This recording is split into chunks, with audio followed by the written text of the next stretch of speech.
할렐루야.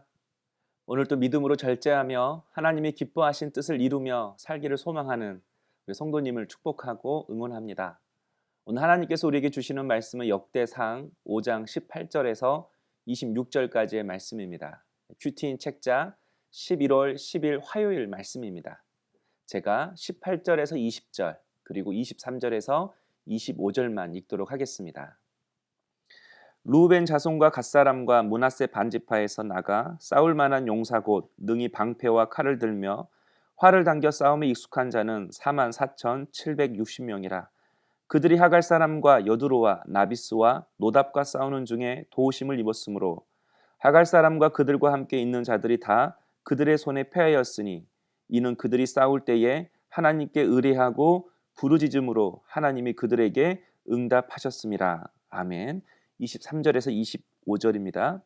므낫세 반지파 자손들이 그 땅에 거주하면서 그들이 번성하여 바산에서부터 바알 헤르몬과 스닐과 헤르몬 산까지 다다랐으며 그들의 족장은 에벨과 이시와 엘리엘과 아스리엘과 에레미야와 호다이야와 야디엘이며 다 용감하고 유명한 족장이었더라.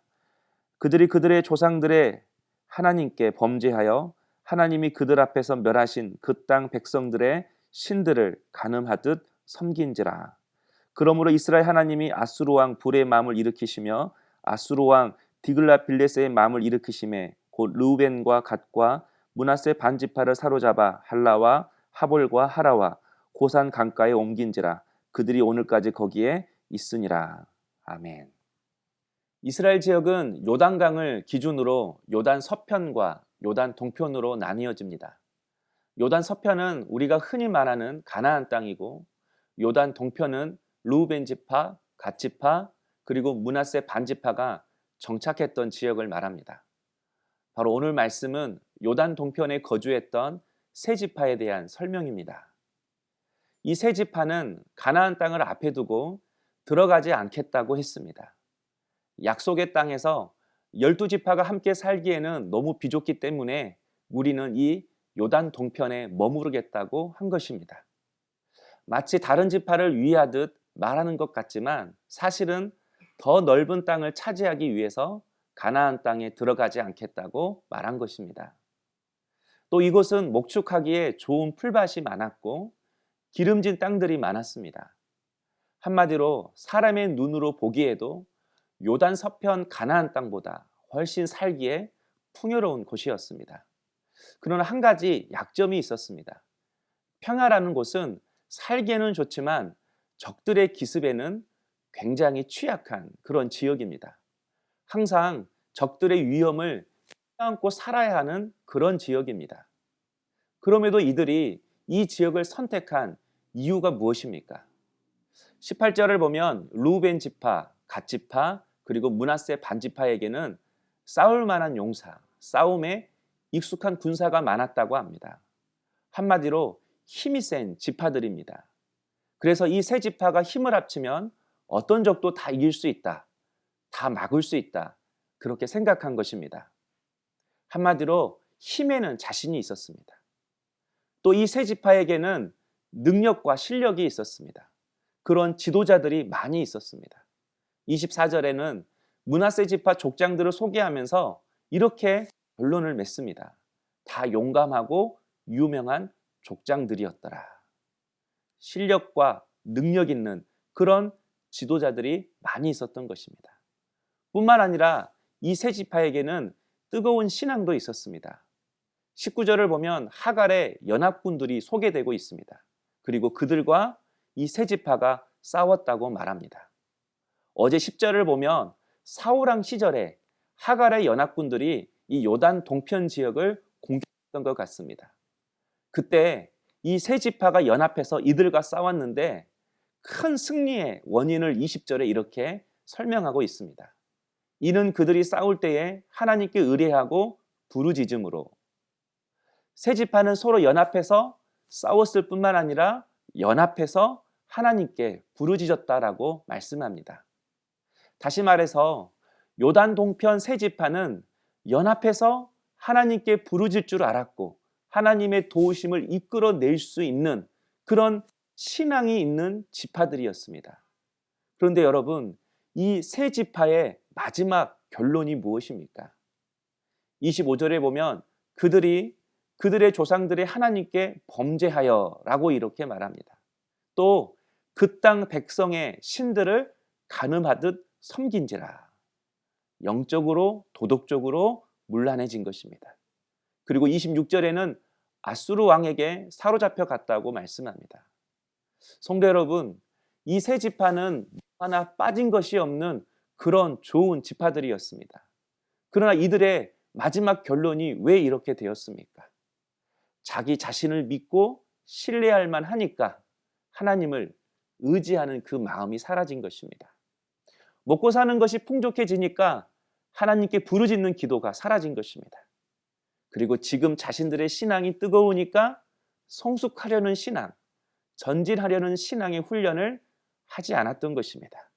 신앙에 대한 자만심이 그들에게 있었던 것이죠. 성도 여러분, 우리는 다 연약한 존재입니다. 아무리 힘이 세다 할지라도 혼자는 곰과 사자 같은 맹수를 이길 수 없습니다. 그러나 서로 연합하면 이길 수 있습니다. 그리고 또 한 가지, 우리가 서로 연합해도 이길 수 없는 존재가 있습니다. 바로 악한 마귀입니다. 우리가 아무리 연합한들 영적 능력을 가진 이 악한 존재를 어떻게 이길 수 있습니까? 보이지 않는 존재와 싸워서 어떻게 우리가 승리할 수 있습니까?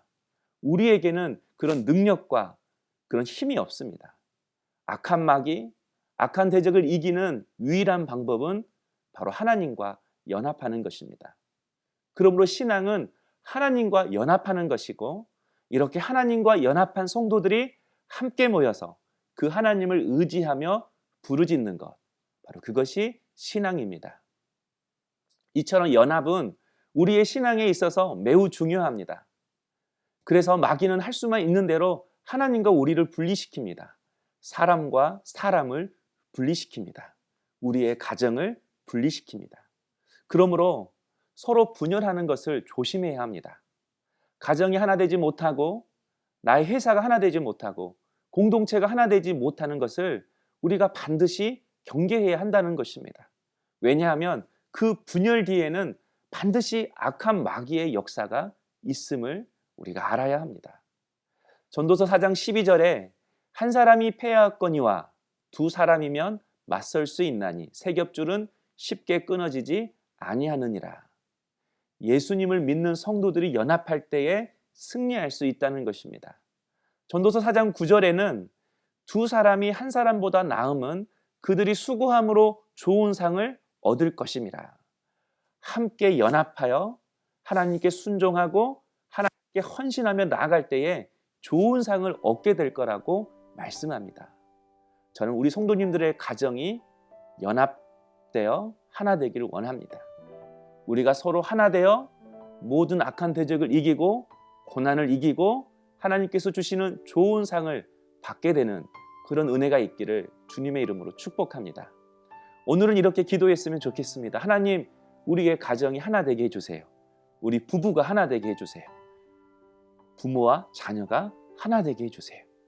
우리의 기업이 하나 되게 해주세요. 한번 적용해 보실까요? 지금 우리의 가정은 하나 되고 있습니까? 지금 나는 하나님과 잘 연합하고 있습니까? 지금 나는 공동체와 하나 되기 위해서 겸손한 모습으로 서 있습니까?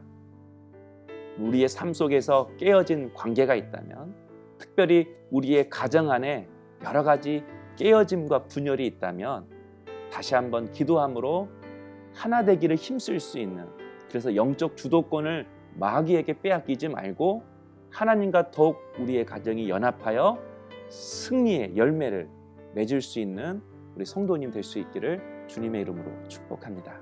기도하겠습니다. 사랑의 주님, 우리의 가정이 하나 되게 하여 주옵소서. 우리의 부부가, 또한 부모와 자녀가 하나 되게 하시고, 나의 기업, 나의 회사, 내가 속한 공동체가 하나 되게 하여 주시옵소서. 오늘은 무엇보다도 더욱 주님과 하나 되어 동행하며 살아가는 복된 한날이 되게 하여 주시옵소서. 예수님의 이름으로 기도하옵나이다. 아멘.